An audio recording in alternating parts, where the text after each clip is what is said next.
Why did you decide to join the war? Well, I joined the ROTC because all my friends were doing it and it counted for credits at school. I really wanted nothing to do with the war, and then when I was in there I was put as the leader, so I had to be responsible for the lives of all my men. Into this world we're thrown, like a dog without a bone, an actor out alone. What was your position in the war? I was known as First Lieutenant Jimmy Cross to my men.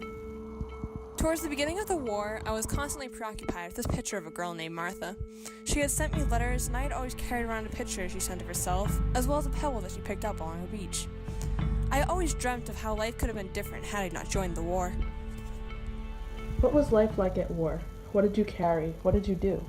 Well, as a leader, I carried a map, a compass, binoculars, code books. I had a pistol on me, but what I had to carry was unlike any other man.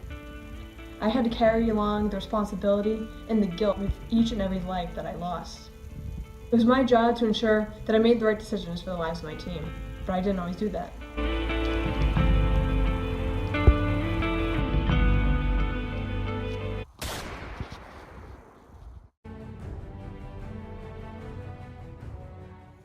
After Avery's death, I vowed to become a better leader. I was going to be there for my men more than I was before.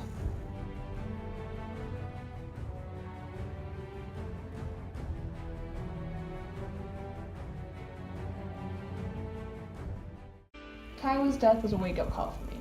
I was given commands that I followed, even though it went against my better judgment to move to higher ground for protection. I made decisions that cost lives, and my early on distraction could be blamed for my unit's tragedies. I was 24 and wanted no part of this war, and this leadership role could not be erased. I had to be there for my team, and I was to be held responsible for everything that happened to them. What was your life like before the war? Well, I grew up in a tight-knit family that was nervous for me to go to war because they just want me to be safe.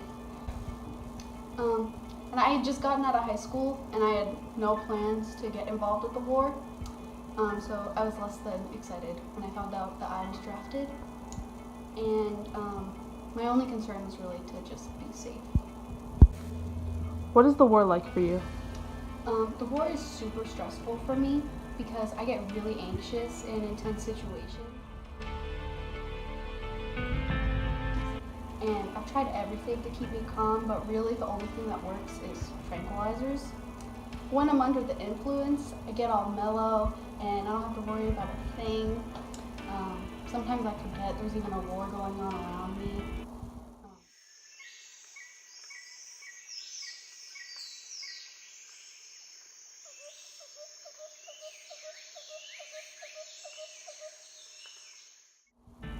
But once the effects wear off, I'm back to square one and just really stressed out.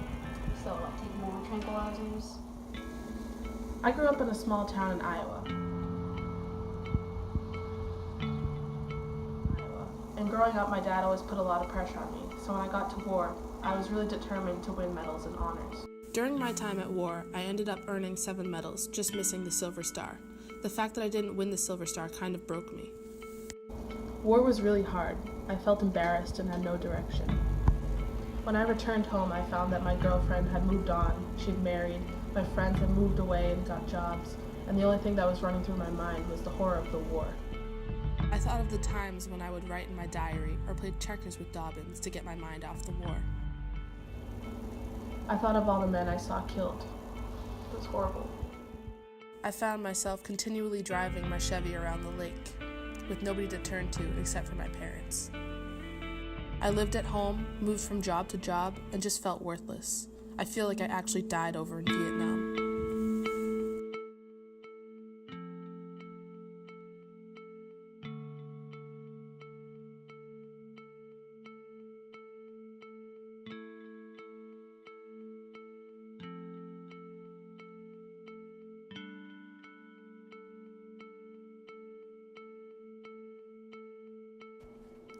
Tim, the thing is, there's no place to go.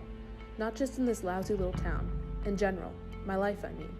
It's almost like I got killed over in Nam. Hard to describe. That night when Kiowa got wasted, I sort of sank down into the sewage with him. Feels like I'm still in deep shit. Norman. 3 years later, He hanged himself in the locker room of a YMCA in his hometown in Iowa.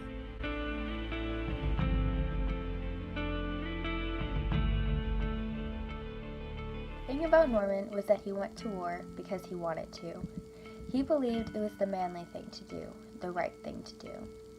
He wanted to get the medals and fight for his country. Unfortunately, even after coming back from the war, he was never able to truly escape it. On the other hand, I went to war because I had to. I was drafted and afraid of the humiliation I would cause my family and my town. I was afraid of the punishment I would face if I was caught fleeing the draft. I submitted to the war because I had to, and out of all of it, I was the lucky one. I was able to come home from war and transition into life. I came back and was able to live the life that I wanted to before the war. I still had the grief and guilt of the war in the back of my mind, but I was able to cope. My writing, in a way, became my therapy. My imagination and writing have always helped me through even the toughest parts of the war. I was able to move on and move past my experiences of the horrors of Nam. Bowker was not able to. He came back a different man in a society that was not the same as before he left. He was not able to pick up from where he left off. The guilt consumed him, and I guess, in his mind, the only way out was death. I wish I could have known what he was going through. I wish I could have helped in some way. But he's in a better place now.